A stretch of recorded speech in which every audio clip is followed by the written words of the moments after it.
Assalamualaikum warahmatullahi wabarakatuh.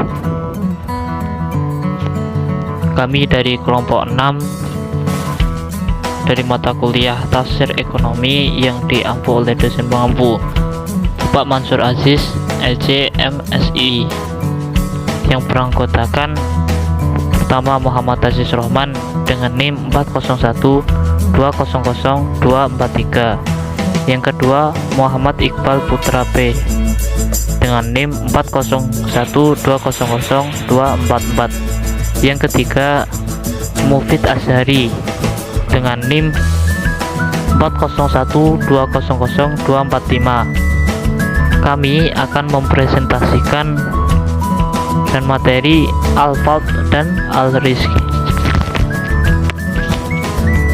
Al-fadl, arti dari kata al-fadl adalah az-ziyadah wal khair, kelebihan dan kebaikan. Di dalam bahasa Indonesia, kata alf diterjemahkan menjadi kemuliaan, kebaikan, kemurahan, keutamaan, dan keunggulan. Dari pendapat beberapa ahli, yakni Al-Asfahani menyatakan bahwa al-fadl berarti lebih atau kelebihan yang mencakup kebaikan atau keburukan.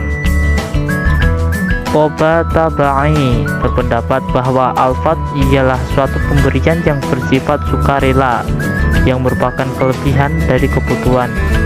Kata tersebut digunakan untuk menyatakan kelebihan, keunggulan, kebaikan, kemurahan, dan keutamaan dalam hal positif.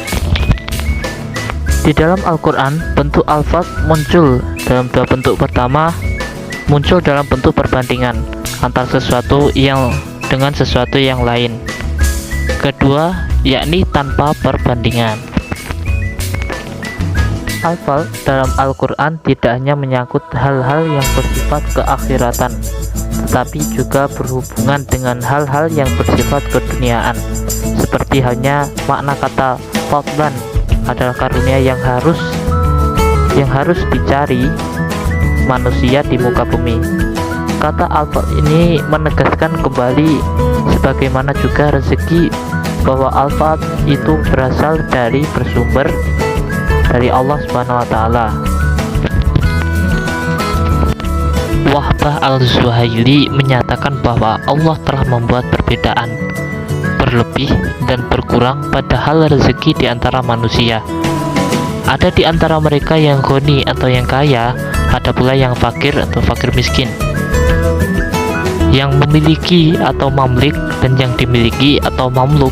Untuk itulah bagi mereka yang berlebih hartanya dituntut untuk memberikan hartanya sebagian kepada para khodam atau budak mereka yang serba kurang. Kata fadola oleh mufassir dimaknai dengan kelebihan yang diberikan Allah berupa potensi ta'iniyah seperti kekuatan akal, kuatul ta'akul, ambisius, kekuatan dan kemampuan melakukan pekerjaan yang berat dan penuh risiko. Sebaliknya, kehidupan wanita adalah kehidupan yang ditopang oleh rasa, ihsasiyah, dan kelembutan.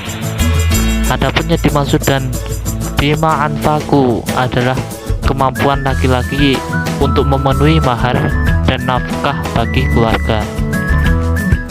Kata al-fadl tidak hanya diartikan sebagai kelebihan material ganjaran di surga, tetapi juga menyangkut hal yang sifatnya internal, kemampuan akal, emosi, dan kekuatan nurani lainnya.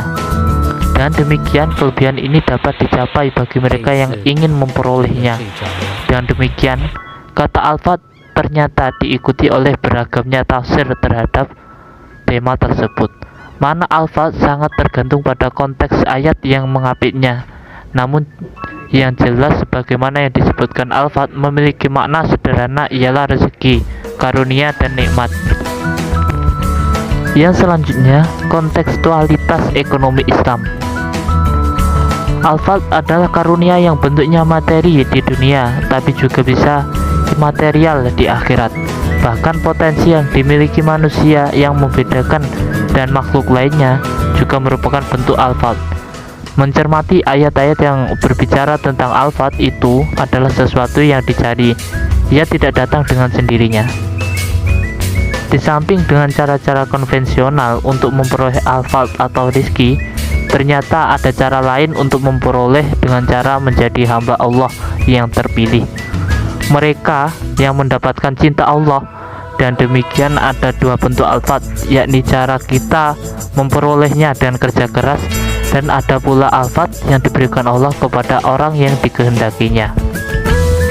Pembahasan yang kedua yaitu ar-rizki. Arti dari kata ar-rizki dari segi bahasa asal adalah pemberian, baik yang ditentukan maupun tidak, baik yang mengikuti makanan perut maupun yang berhubungan dengan kekuasaan dan ilmu pengetahuan. Ar-rizki juga mengacu pada rizki keduniawiyaan dan juga keukhrawiyan. Menurut Ibnu Faris berarti pemberian untuk waktu tertentu. Pada perkembangan berikutnya, rizki bermakna pangan, memenuhi kebutuhan, gaji, hujan, dan lain-lain. Dan demikian, rezeki diartikan sebagai segala bentuk pemberian yang dapat dimanfaatkan, baik material ataupun spiritual. Berikutnya, pendapat ar-rizki dari para ulama. Yang pertama, Fakhruddin Ar-Razi berpendapat bahwa rezeki adalah bagian. Ia membantah pendapat rezeki adalah makanan dan sesuatu yang bisa digunakan, karena Allah menyuruh kita menafkahkan rezeki. Yang kedua, para ulama aliran sufi sunnah al-sunnah wal jamaah berpendapat bahwa rezeki adalah segala sesuatu yang bermanfaat bagi halal maupun haram. Yang ketiga, aliran Mu'tazilah berpendapat bahwa yang haram tidak disebut rezeki karena kepemilikannya tidak sah. Allah tidak memberikan rezeki yang haram, Dia hanya memberikan rezeki yang halal. Menganalisis ayat-ayat rezeki dalam Al-Quran, bahwa rezeki sangat erat kaitannya dengan iman dan amal soleh. Seolah-olah rezeki hanya diberikan bagi mereka yang beriman dan yang beramal soleh, karena mereka hanya menyadari hakikat rezeki yang diberikan Allah. Manusia hanya diberikan amanah untuk mengelolanya sesuai dengan tuntutan syariat. Mencermati kata rezeki dalam Al-Quran akan ditemukan macam-macam rezeki. Yang pertama, makanlah seperti buah-buahan, antara lain di dalam Quran surat Al-Maidah ayat ke-88, Al-An'am ayat 142. Kedua, air yang menghidupkan hewan dan tumbuhan di dalam Quran surat Yunus ayat 31, Quran surat An-Nahl ayat 64. Ketiga, binatang ternak antara lain pada Quran surat Al-Hajj ayat 28 dan 34. Keempat, istri dan anak-anak di dalam Quran surat An-Nahl ayat 72. Kelima, hamba sahaya Quran surat Ar-Rum ayat 28. Yang terpopuler berada di Quran surat Hud ayat 6. Perhatian Al-Quran yang begitu besar terhadap rezeki membuktikan bahwa sebenarnya harta merupakan suatu kebutuhan yang sangat penting, sehingga Al-Quran perlu memberikan garisan-garisan yang dapat dikatakan rinci. Hikmahnya agar manusia tidak terjerumus dalam penyimpangan baik pada pengumpulan rezeki atau pemanfaatannya. Kontekstualitas ekonomi Islam. Imam Raharjo menuliskan bahwa Tuhan adalah sumber rezeki, tetapi rezeki itu tidak mungkin diperoleh tanpa kerja. Rezeki belum bisa dikatakan sebagai rezeki selama belum dimanfaatkan dalam kehidupan. Dengan demikian, Islam sangat mendorong pemanfaatan harta buat kehidupan yang lebih baik.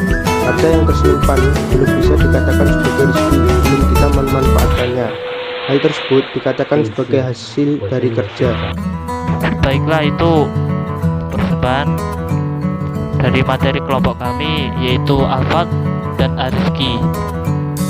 Apabila ada kurang lebihnya, kami mohon maaf yang sebesar-besarnya. Akhir kalam, billahi taufiq wal hidayah, wa ridha wal inayah. Wassalamualaikum warahmatullahi wabarakatuh.